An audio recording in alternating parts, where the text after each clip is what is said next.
Shalom and welcome to Jerusalem Studio. Turkey, a country of more than 80 million citizens, is facing both domestic as well as international challenges, directly influencing the world's ability to confront pressing threats. Today, we will tackle the variables facing the NATO member. With us to discuss this topic are Dr. Anat Hochberg Marom, an expert on global terror and marketing. Welcome. I'd like also to welcome our TV7 analyst, Mr. Amir Oren. Thank you. As well as Dr. Boms, a research fellow at the Moshe Dayan Center at Tel Aviv University. Welcome. Thank you. Oren, please give us a little bit of an understanding regarding the situation of Turkey. It's a little bit of a broad topic, as there are many things happening right now, both domestic on the political spectrum, as well as the various terror threats facing this country. And, of course, the whole aspect of refugees, the European Union, and the relations between Israel and its formerly strategic ally, Turkey. Please. Well, they say that geography is destiny, and there are two important Eurasian powers, Russia and Turkey. These are the two powers which reside both in Asia as well as in Europe, and they happen to be adversaries. Now, Turkey is involved in many fronts, as you summed it up. But when you talk about Turkey today, you talk about one person, that is Recep Tayyip Erdogan. Had it been any other ruler, we would have probably discussed it from different angles. But you cannot separate the personal policy and politics of Erdogan from what Turkey is undergoing today. It has been on the rise over the last several years, but now it seems to be in decline and heading into several storms together. Dr. Anat Hochberg Marom, how do you perceive the situation right now?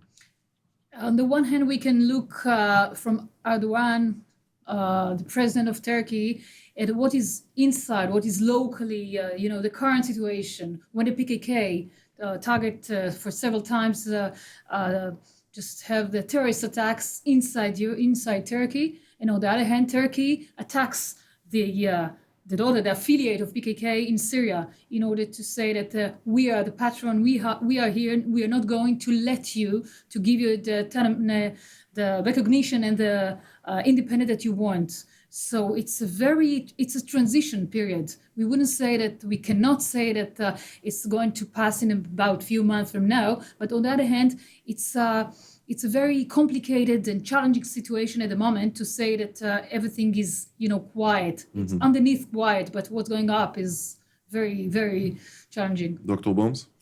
Well, Recep Tayyip Erdogan had a vision. It was a personal vision of power, an original vision of power.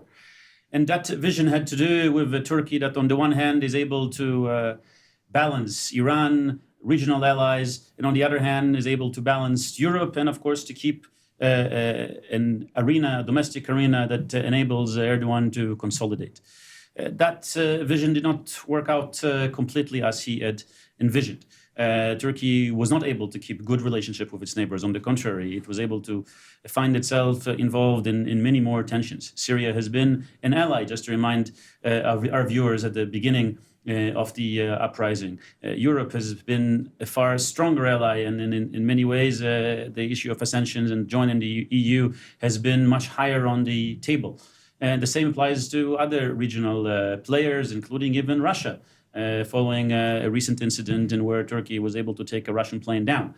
So with all this in mind, we also need to look at the domestic political developments in Turkey. AKP, the brainchild of Erdogan, rose to power after Erdogan faces some legalities or formalities. He decides to ascend to because the Sultanate is not officially still in existence, so perhaps the president is close to it. Now he needs to change the presidency, which is still a relatively technically a more symbolic figure, to make sure he will have more powers, like to be the head of the party as well. And of course, that is not going completely smoothly. That is connected to the issue that you've mentioned, to the prime minister, again, a former ally that was kindly asked to be removed. All of this is about the fact that Erdogan certainly have not lost it. He still have significant support, and he still tries to remain or develop Turkey to be a regional power, and at the same time to make sure that his own power, that the Sultanate, is not going to be out of reach. Mr. Oren, everybody has come down to one point. President Recep Tayyip Erdogan, he is the key factor of Turkey, he is the symbol of Turkey, and he seeks the ultimate power of Turkey. Of course, Prime Minister Ahmet Davutoglu, his removal was actually a key factor in this move or tactic that the president is using, as Ahmet Davutoglu has gained a lot of power in recent years from his position as foreign minister. Of course, he was very close with President Erdogan, but slowly has also gained support within the AK faction of the president, which was founded by the president, of course, the founding father.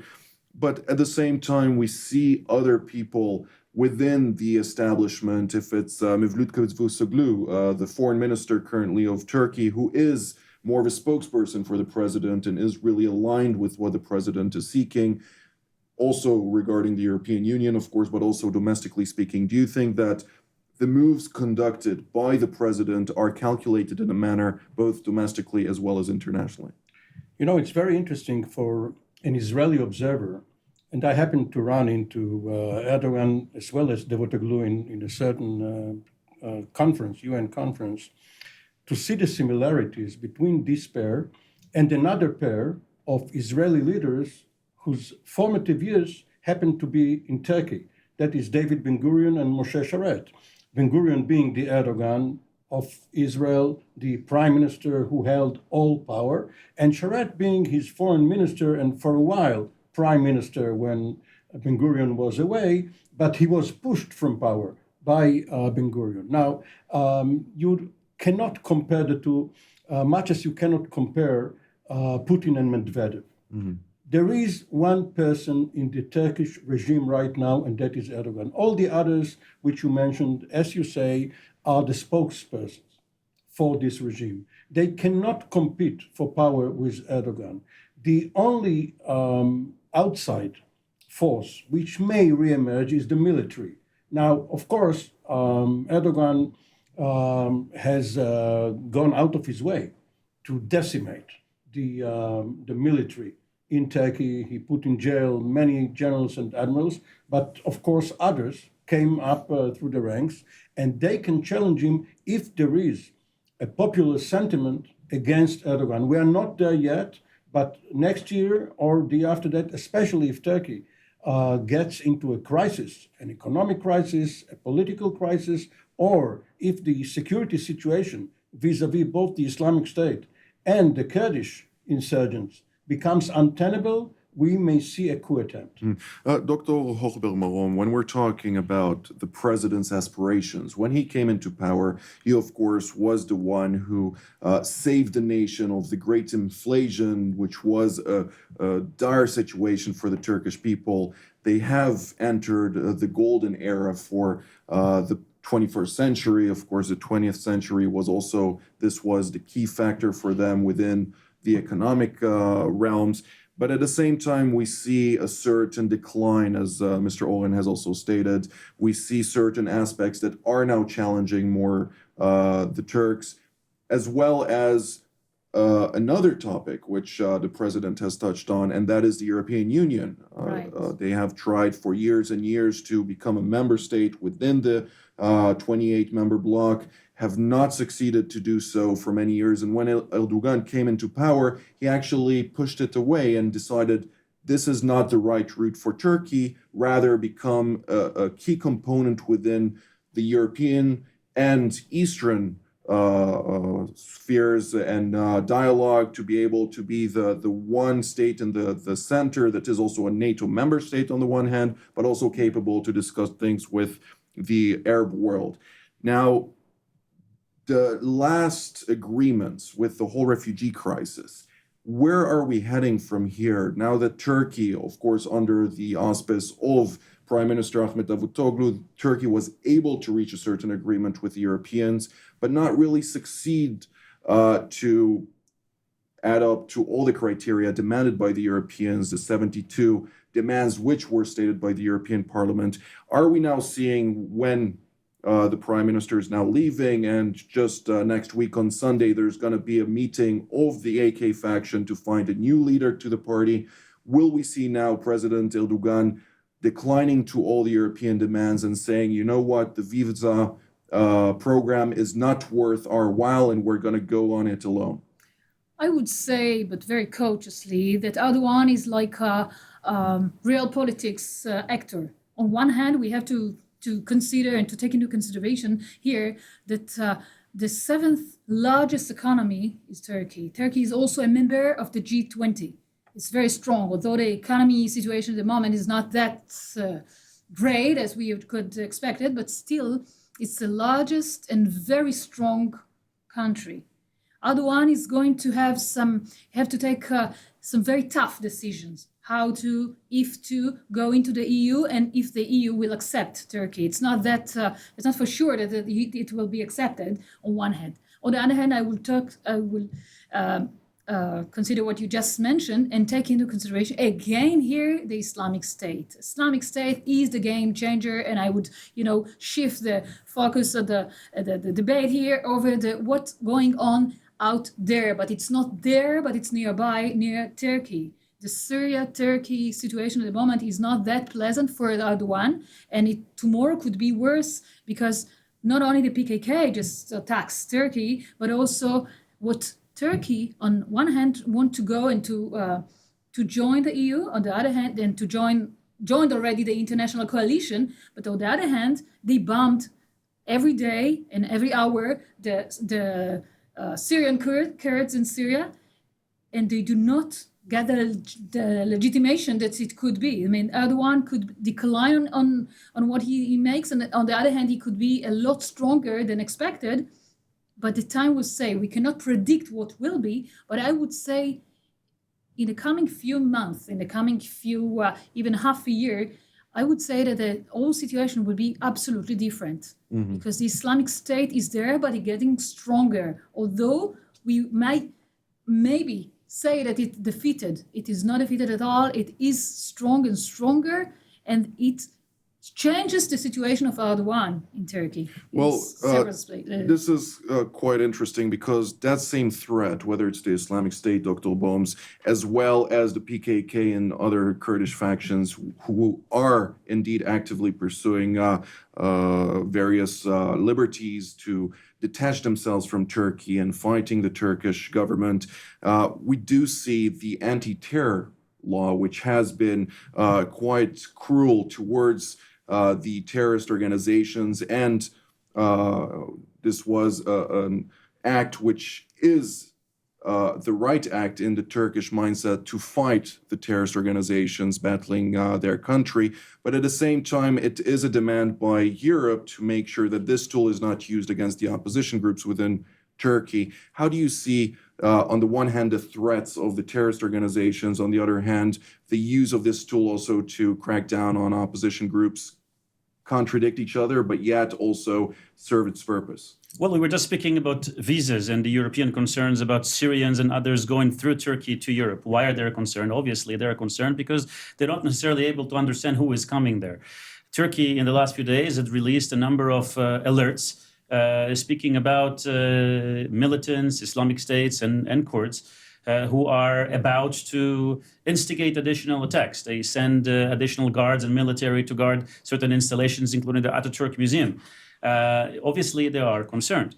It is important to note, and I would follow my colleague here, that in the south eastern part, it's not just excursion, it's actually almost a war. We have had the helicopter taken down just a few days ago by PKK activists using a Russian missile. All of this means that this is something serious that is going on. And obviously Turkey, again, following an earlier period where the tensions with the Kurds seems to have been somewhat alleviated, is going again on a full-out war. And this is, again, perhaps another reason why they need the Europeans and why they need to try and play, even if it's a tacit play on this agreements and visas and even the financials that comes with it, because they need to focus the attention on the fact that they're actually doing something and enabling Erdogan and the Turkish military to do what they think is more important, which is really to fight the Kurds. Mr. Oren, I'd like to hear your opinion on this, but of course, we cannot not talk about the situation on its southern border, Syria. Syria is a key factor in Turkish politics, and it has influenced Turkey also on the one hand in the Kilis area, where the border town of Kilis has been attacked time and time again by the Islamic State, with bombings targeting both the Syrian refugees there, primarily the Syrian refugees located in the area of that mountain, as well as other organizations targeting various places, whether it's in Diyarbakir and other cities in Turkey. Syria is a big problem for Turkey, which is a gateway again to Europe. How can Turkey actually deal with the situation with so many challenges at hand? I'd like first to add to what Dr. Boms said regarding the opposition and the dictatorial turn of mind of Erdogan's, that not only the opposition, but the free press is suffering. And many of us in the working press have friends and colleagues in Turkey who have been muzzled. Some of them were sent to jail. Of course, no names are going to be named here for fear that it will cause them damage. But Turkey is not a free country now, and the European Union cannot really accept that a country, this is not because of its Islam, it's because of its dictatorial turn of mind, and until and unless Erdogan changes it, it is very difficult to see how Europe can accept such a regime. Now, regarding Syria, the Syrian-Turkish border is very long, 800 kilometers long. Earlier in the civil war in Syria, which also turned, of course, into a war against the Islamic State, we had the Kobani affair, where you have a Syrian town close to the Turkish border, populated by Kurds, but Syrian Kurds, but having a national symbol that the Turks hold dear, and they are willing to invade Syria in order to hold it or liberate it. Now, traditionally or historically, you had two pairs in Europe. You had Serbia and Croatia, and you had Turkey and Syria, which were aligned with Germany and Russia, respectively, because of the alliance system in Europe. Now, Turkey has been Syria's main enemy and neighbor from the north, and the Syrians turned to the Russians in order to balance the Turkish power. The Turks, of course, went to the Americans and joined NATO, and therefore we saw Syria getting involved indirectly in the Cold War. We are still there, even though the Soviet Union is no longer there, and the Warsaw Pact is no longer there, but the Russian help to Syria, and especially to the Assad regime, has some remnants of that, and the Turks hold the keys to the water of the Euphrates. The 22 million Syrians, if there are still 22 million there, they were there before the civil war started. Now perhaps there are 16, 10, who knows? They cannot be counted now. So we're talking about a conflict that actually originates from the 1950s. It originated even earlier in the Iskanderun or Hatay province, which Turkey took over. 10 or 12 years ago, finally, the Syrians accepted reality. There was a very short honeymoon between Turkey and Syria, but it all reversed itself once the civil war started, and the Turks, after a brief period in which they supported or at least accepted Assad, turned against him. Now, if we go back to the Syrian peace talks in Geneva, what happens if the territorial integrity of Syria is now vouchsafed again, and they renew the calls for the return of Iskandarun to Syria. This is not in the cards, but who knows? Much like the Golan Heights, which they want back from Israel, they could renew that, which means that the conflict between Syria and Turkey, which brought Öcalan, the leader of the PKK, to Damascus some 25 years ago, and he acted from Damascus against Ankara and Istanbul. We could see a reemergence of that. This brings me to another question. Of course, the Syrian conflict, there are now talks in Geneva. They're trying to move forward another cessation of hostility and various aspects of trying to stop the fighting between the so-called moderate forces backed by the West and Arab Sunni Muslim countries in the region, as opposed to the regime and its allies backed by Russia and its allies, whether it's Iran and other countries in the world.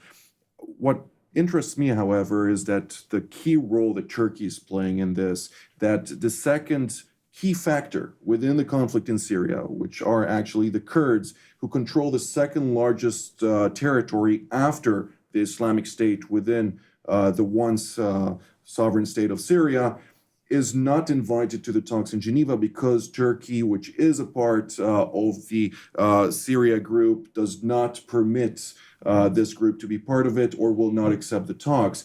How is this factor actually playing into being able to forcefully, A, battle the Islamic State, as everybody is actually interested in doing, and B, actually suppressing the ongoing battle between the so-called moderate forces to the regime? I would say that fractured Syria at the moment is divided into more than 4 parts. If we may say the Shia, the Sunni, the Islamic State, and Alawite, they are more fractured because of the involvement of many different groups, militant groups, more than 500 terrorist organizations and militant groups inside Syria at the moment. Although we whole in the West want to have a solution to Syria and to see the diplomatic way is a lot better than the military way and the civil war that happens at the moment, but it's far away from being at the to sit at the table and to hope for better future for Syria takes time. It's not that either Turkey permit or not permit the Syrian Kurds to be involved in the negotiation, but a lot more and a lot deeper inside between the sides, between Russia and Turkey. We would also take it into consideration over here, the tension, the increasing tension between the two countries, the tensions between the US and Russia, the tension between Turkey and the EU. It is not that easy to say that everybody that is involved could have the solution of what is fractured Syria currently. Dr. Boms? It's important to know that this week is the 100th anniversary to the Sykes-Picot Agreement, and this is the foundation, the early foundation for the Middle East that we know, or really that the Middle East that we knew. This is also the foundation for what is known for the Kurds as the division of the different Kurdish states, the division that separated the different Kurdish territories, Rojava in Syria, the majority would remain in Turkey, and the most ripe and ready and developed now autonomy in the northern part of Iraq on the KRG.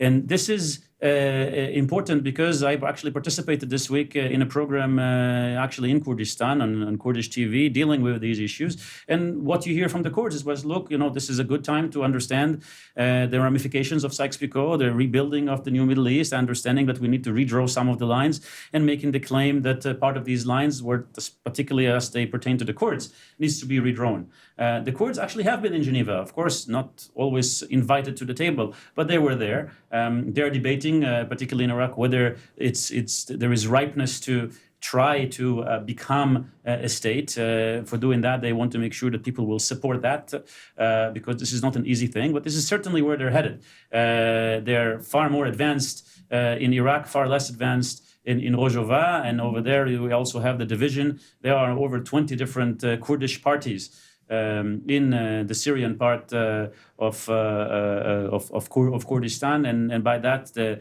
more significant party that actually has the arms is the one that is less moderate and the one that has the more problems with Turkey. Down to the Turkish aspect of things? Well, this is exactly why the Turks are afraid. The Turks do not wish to see a scenario in where Kurdistan becomes more of a reality, and they will begin to see the Kurds in Turkey, quite a number of them, beginning to trying to join the fold. We're actually running out of time, so I'd like to go to the next aspect of things. Israel and Turkey. Mr. Oren, give us a little bit of an understanding regarding that. We keep hearing over the last year or so that the rapprochement between Israel and Turkey is at hand. And Erdogan personally and several of his spokesmen have come out saying, following several rounds of talks, that there are only minor points, minor glitches, but obviously we are not there yet, because the concessions which Turkey demands, for instance, regarding Gaza, Israel would rather give to either Egypt or the Palestinian Authority, or even to the Gazans themselves. Israel does not need Turkish mediation for that. And if Erdogan shows himself more flexible than he used to be, and up to now he has not been flexible, he has been very adamant, he has been very arrogant, perhaps we can see some return, not total return, but some return to the good relationship which Israel and Turkey had in the 1990s. But it will take probably a regime change in Turkey, and maybe even in Israel, for the countries to draw closer again. Very short sentence on this matter as well. I would say that it's just to see your sentence. The last sentence, I would say that to expand the connection and to make them better between Israel and Turkey is a goal for each of the countries.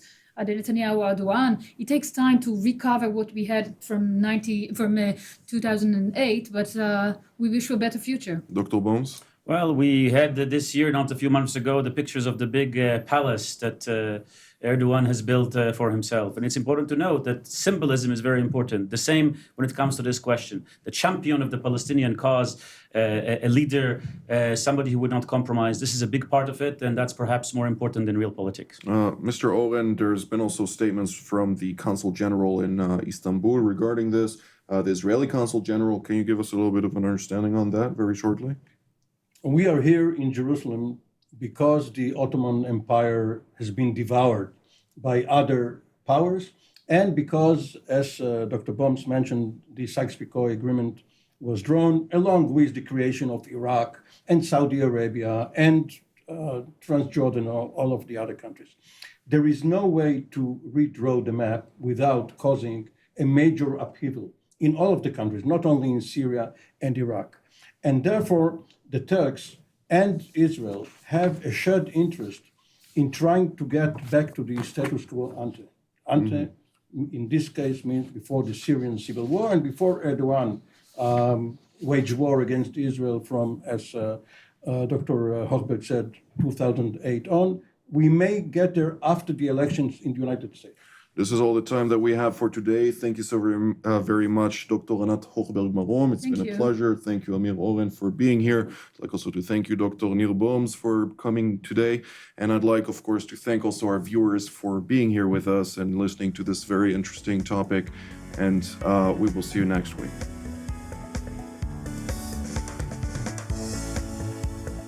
You just watched Jerusalem Studio. If you were enriched by the program, please consider supporting Heaven TV7 Jerusalem. Call us at 0600-10077 or send your donation using the bank account reference number on the screen. You can also donate via PayPal. Jerusalem Studio is made possible by your donation.